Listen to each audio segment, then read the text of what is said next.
How you doing? Eddie Murphy, the funniest man in America. Once you have a man with no legs, you never go back, baby. In Trading Places, the funniest comedy of the summer. I can see! I can see! I have legs! Dan Aykroyd and Eddie Murphy in Trading Places. Some very funny business. Freeze, slimeball!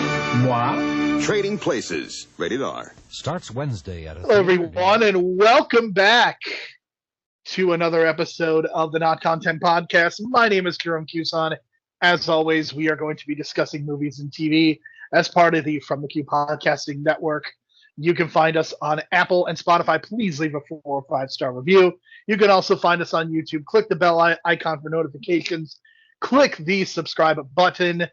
In addition to all of that, we are going to be discussing Trading Places. Eddie Murphy month continues here in the month of March. I know that Brian is so excited to be talking about Eddie Murphy, and what an unheralded classic, in my opinion, this is. Brian, I have to say, and look, I always feel contractually obligated to mention that John Landis, the director of this movie, is responsible for the but the death of multiple people. So I always have to put that in context because John Landis is a terrible person. But that does not take away from the fact that this movie is really, really good. And you can see why John Landis was such a heralded comedic director. And again, I am not defending him as a human being. But this movie, man, this movie rules. It is absolutely hilarious. I think it has a lot to say. In some ways, Brian, the moon never changes, I guess. The view never changes, Daddy. The view never changes. Look, I have similar feelings about Jimmy Snuka matches, okay? So if there's any equivalent caveat to that John Landis comment, man, it's definitely the Jimmy Snuka thing. Because every time I see a classic clip and my buddies are around, I go like, oh, that's the killer, Jimmy Snuka. And then they go, oh, don't say that. You're ruining the moment, blah, blah, blah. So I understand. And John Landis is responsible for the murder, or not the murder, but the death of 3 people. So there we go. But this movie, Jerome, is quite the classic for different reasons. Like, it pushes the boundaries of racism on film, but on the way of comedy, and like the fact that Dan Aykroyd at the end of the movie is dressed in blackface and is standing next to Eddie Murphy and they're all smiling together. I don't know. I had weird feelings about it now. I'm assuming people were laughing their ass off then. I was laughing my ass off now, but I kind of feel a little guilty about it now. But at the same time, it's like, did Eddie Murphy make it okay for that moment? I don't know. But that's part of like that line, that tippy-toe line that this movie plays in terms of race relations. I'm not going to lie, Dan Aykroyd in blackface definitely took me back. I've seen this before, I feel like, but I did not specifically remember that moment. I think it's because it's so heavy. The cut, like the, yeah. It's wild to me. But there's so much else to talk about. I mean, it's just, you look at the construction of this movie and the conceit, like Eddie Murphy and Dan Aykroyd are the patsies. I mean, to an extent, they're the main characters and they're the people that we primarily focus on, but they are not the drivers of the plot. And I think that's what's so exciting. And I guess there were various rumors about this potentially being a Richard Pryor and Gene Wilder script at one point, but it eventually evolves into Dan Aykroyd and Eddie Murphy. But I don't know, man. I feel like I like Richard Pryor and Gene Wilder, but Richard Pryor in movies, the charisma just didn't transfer. It's like Hulk Hogan. It's kind of similar to Hulk Hogan in that he's very charismatic when he is doing his own thing in wrestling, but when it comes to the movies, like, that doesn't translate. I feel the same way about Richard Pryor. Whereas with Eddie Murphy, like, he is one of the most charismatic human beings ever on SNL. And I've been watching, SNL videos and some sketches with him, and it's unbelievable. And I think it mostly transfers to the movies. Like, even in movies, I think you still lose a little bit of it because he's so good in sketch comedy. But like, you get 80 to 85% of it in the movies. And this one in particular, John Landis really lets it go wild. Yeah, this movie works better with Dan Aykroyd and Eddie Murphy because this idea of, like, the stock market, that ties into yuppieism and all that shit that was going on in the 80s. And it wouldn't make sense to put Gene Wilder because he's too old for that role. Dan Aykroyd is in the right part of his life for that role, so it was perfect for him. He looked like that stupid yuppie you wanted to smack in the face in the 80s for talking about Wall Street numbers and being a Wall Street bro and all that bullshit. All this shit you see in this movie that he's like representing. It's great. It's like this great social commentary of like this whole character that Dan Aykroyd is like you hate him, and then you see he's getting comeuppance, and then you feel sympathetic for him, and then it's like, did he change at all? And I guess he kind of changes at the end. But at the same time, it's like you really see like this experiment that's going on, like this idea of, are we a product of our own nature, or are we a product of our environment? And I thought, great, this whole philosophical debate is layered in the background of this movie, and it's so fucking hilarious because it just plays out so well. But there are times where the script makes no sense because they have to fill in some things here and there for the plot to make sense. Like, where did all this money come from at the end for them to buy all that stock? You know what I'm saying? It's like, where did all that come from? But at the same time, it's like, that's not really the point of it all. The point of it is kind of to teach you these moral lessons and mix it in with some R-rated comedy. And that's kind of what John Landis was trying to do with this movie. I felt like he was just trying to do this social commentary with some moral, qualms, so to speak, like questionable things morally done by these rich dudes and how it plays out. So I also want to mention the names of the two bad guys in this movie, the Dukes. I don't know. It's just it reminded me of The Critic, right? Because of Duke. And B, it reminded me of Marley and Marley. And I don't know if that had anything to do with it because Marley and Marley is in the Muppet Christmas Carol, and that was 10 years later. But it wouldn't surprise me if they all came from the same family. It's certainly possible. This movie was a pretty big box office success.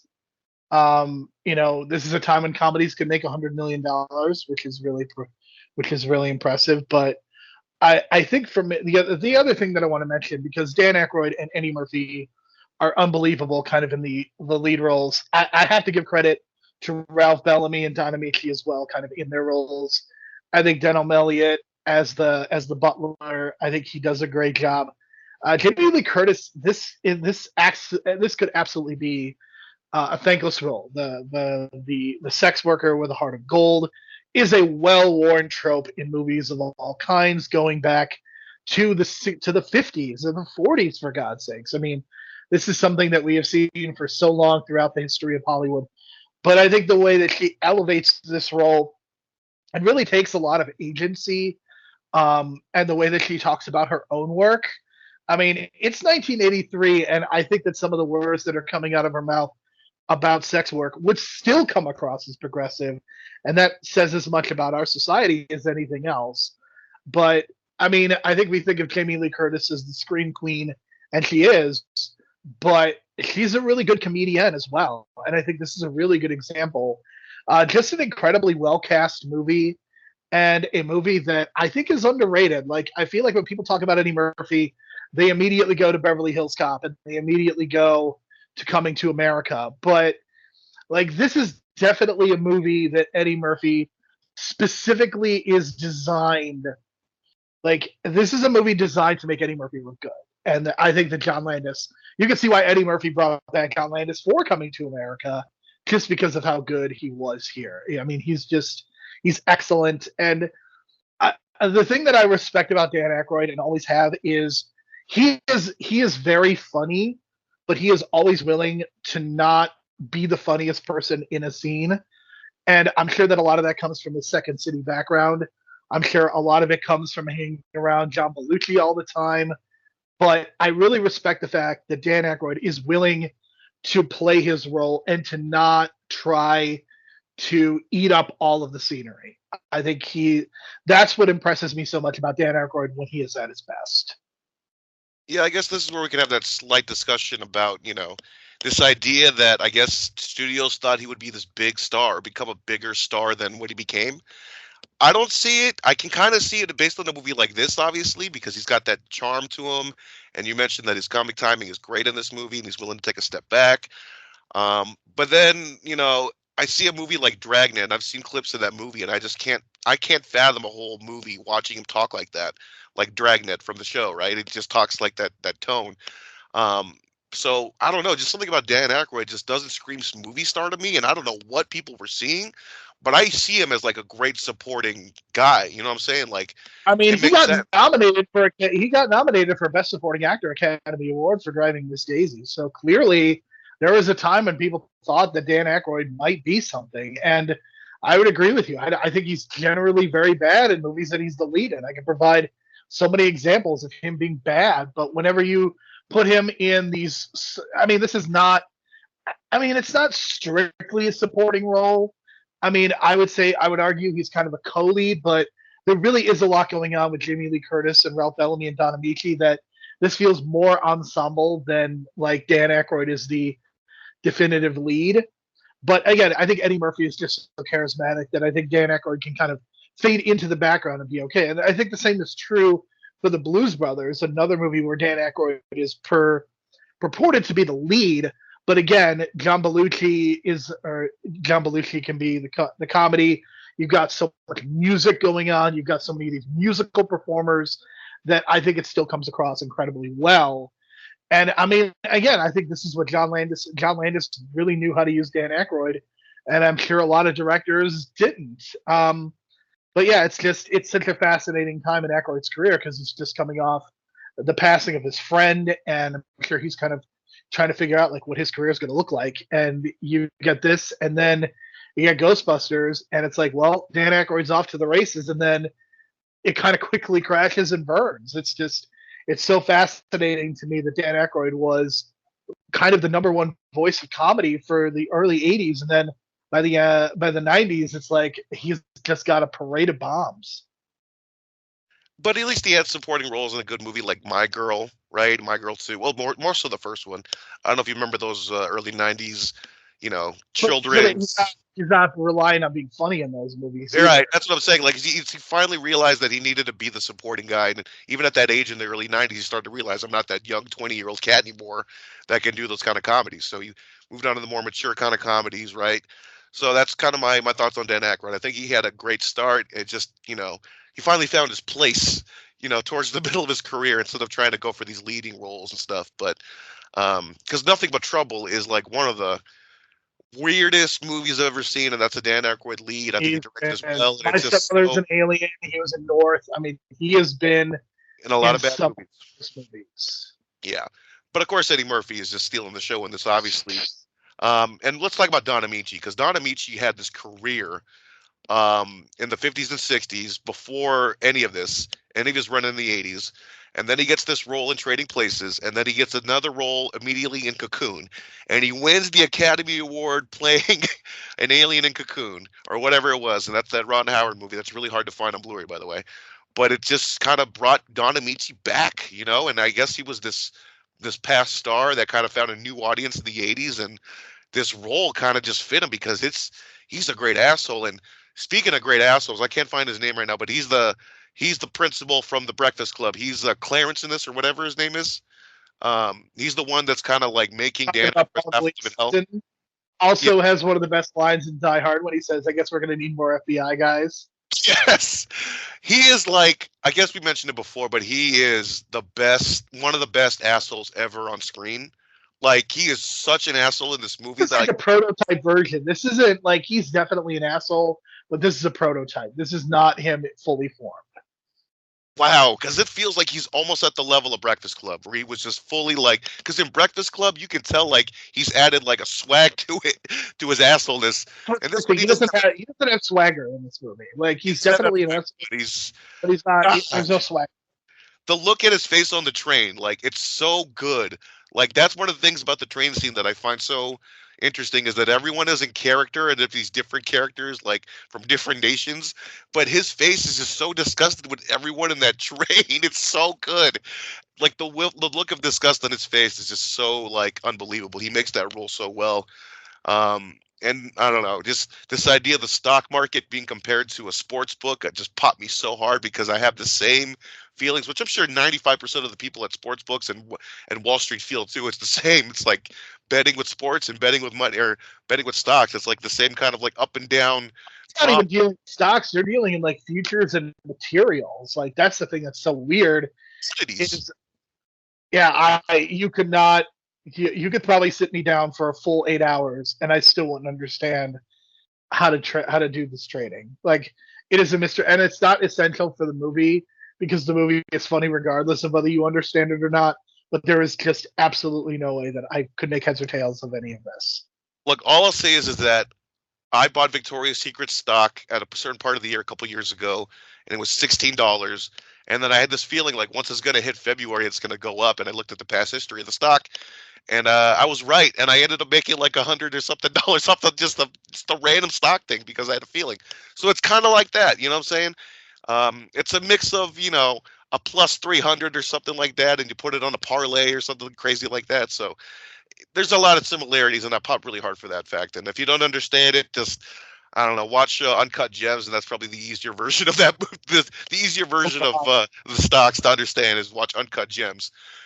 So there you go. But so I have to say, one of my favorite aspects of this movie is that Eddie Murphy and Dan Aykroyd are positioned to kind of be on opposite sides of the class war, but they come in the end to go after the real rich assholes. That is something that I also very, very much appreciate, is the fact that they come together, they work together, and that's what leads to the big blackface scene. And Jamie Lee Curtis also participates as well. But I really love the fact that they're on the same side at the end, and they come to sort of an agreement. And I think with Eddie Murphy and his persona, I think he's always kind of crooked. We saw that in 48 Hours. Like, he still has a little bit of that in Beverly Hills Cop, but here he's a little bit more pure. Like, he's definitely not, like, he's obviously a con man, but it's like he kind of learns his lesson too. I was just a huge fan of this, and their dynamic together at the end. I think they had some really good comedic chemistry, and I'm surprised. I mean, I know that Dan Aykroyd wanted Eddie Murphy to be a part of the Ghostbusters, and I can only imagine what that movie would have been like. But I have to say, I am disappointed by the fact that we did not get another collaboration between these two, because I think it could have worked really well. I'll just say this, Jerome, based on our player conversation about legacy sequels last week, or the prior week before, but it's not too late, Jerome. It's not too late to make Eddie Murphy a Ghostbuster. It's not going to happen, man. I mean, it's just not. I don't know what Eddie Why Murphy not? At this point, at their age, it's like make as much money as they can. It's like John Cena turning heel. It's like it's their final moment to do it, right? I mean, I guess if John Cena can turn heel, anything can happen, right? Spoiler alert for Elimination Chamber. I don't care. I was a GCW. Am I the one that broke the news to you, by the way, about that? No, there was a crowd of people at a truck watching the show while I was at another truck smoking a joint. This was the parking lot of GCW, by the way. That is the most Brian thing I think I've ever heard, quite frankly. One of the more normal things I've done in that parking lot, actually. Waiting for a GCW show. I can only imagine.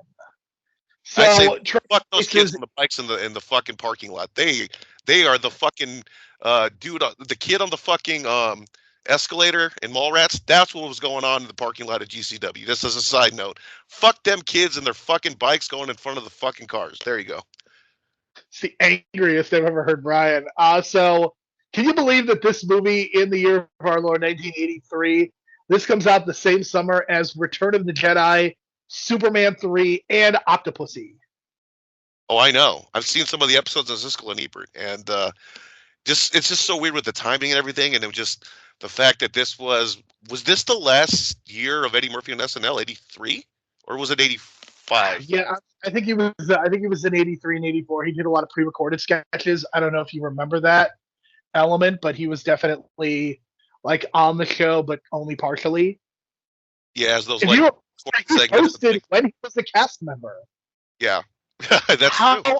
unbelievable is that? Yeah, it's crazy. Eddie Murphy was on top of the world at this point in a short amount of time, and that's kind of like the point of this podcast, is to show you this crazy rise in 1-2 year span for Eddie Murphy, and that's the beginning of his And career. I also want to point out that Eddie Murphy did the very first rendition of Mr. Robinson's Neighborhood the same night as Prince made his national television debut. Think about that. I know, it's quite historic, man, and they're kind of tied together in terms of like 80s icons too. So I mean, Yeah, I crazy. tie Prince, Eddie Murphy, Michael Jackson, and Michael Jordan together. Like I just see those four as being like all debuting around the same time and having such an impact for such a long time. Yeah, and let's leave Rick James out of that circle. We know some of those Rick James stories, and there's a scene in this movie. There's a scene in this movie where I was thinking Rick James is gonna pop out at the during the party scene because women were stripping their clothes, people were doing blow, all kinds of crazy shit starts going on, and I was expecting Rick James to just pop out of a closet. I mean, but to me, I mean, I'm certainly not a music expert, but Michael Jackson and Prince crossed over into the mainstream, whereas I don't think Rick James did that nearly as much. Like Prince and Michael Jackson were ubiquitous. Michael Jordan, Eddie Murphy, they were ubiquitous. They had just as many white fans as they did black fans. Yeah, it's just a joke that Rick James produced Eddie Murphy's single, and if you see the video party all the time, he's just going crazy in the studio. So that's my Rick James connection there. But still, this movie highly recommended. I gave it a 7.5 out of 10 only because I have some issues with the script in terms of like where did all the money come from at the end? Like I thought they were broke, or at least Dan Aykroyd was broke. I think you almost have to kind of write that off. That's what I'm saying. It's like you have to kind of like, okay, that it's an 8 out of 10. I think this is one of the best comedies of the '80s, and it's gotten to the point where it's underrated. I think it's still memorable. Like I still feel like this gets a lot of like when you log on to Paramount Plus, highly recommended movies, Trading Places, like that pops up every once in a while for me.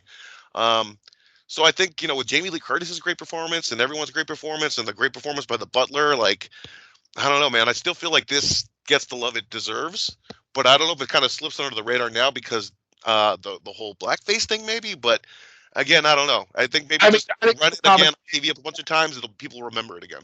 I think it's John Landis. I think John Landis too is kind of a no-go for a lot of people as well. Well, his son didn't help either, so there you go. I mean, what is to say that he is responsible for the deaths of 3 people, and the worst thing that John Landis ever created is still Max Landis? What does that tell you? All I know is that Mac Landis bought me pizza during Bola in 2015, but that's a whole story. I wouldn't have trusted it. Tastes like pain and shame. I think I had a slice and then went to my friend's pad for about 20 minutes because he lived nearby, and those Bola intermissions, folks, can go on for a while. So there you go. Everybody's got to go on a cousin walk during the intermission, I guess, right? Yeah, that and Super Dragon's got to figure out what to do next because he was booking on the fly back in those days. So that's another inside joke there. We've had a pleasant conversation about Trading Places, which was spectacular. Next week, very simply, we're going to talk about one of the worst movies that we have ever discussed in our years of podcasting. This might be the worst movie that we have ever discussed. Harlem Nights. I know you don't feel this way. I think you are a little higher on this movie than I am. I think that Harlem Nights is so bad. It is Eddie Murphy's first and last movie as a director. And when we talk about this movie next week, you will understand why it was his first and last movie as a director. Well, on the Catwoman scale, we'll talk about that next week. It's not it's not that low on the Catwoman scale. So let's put it that way. I hate this movie so much. Anyway, we will talk to you again next week for Harlem Nights.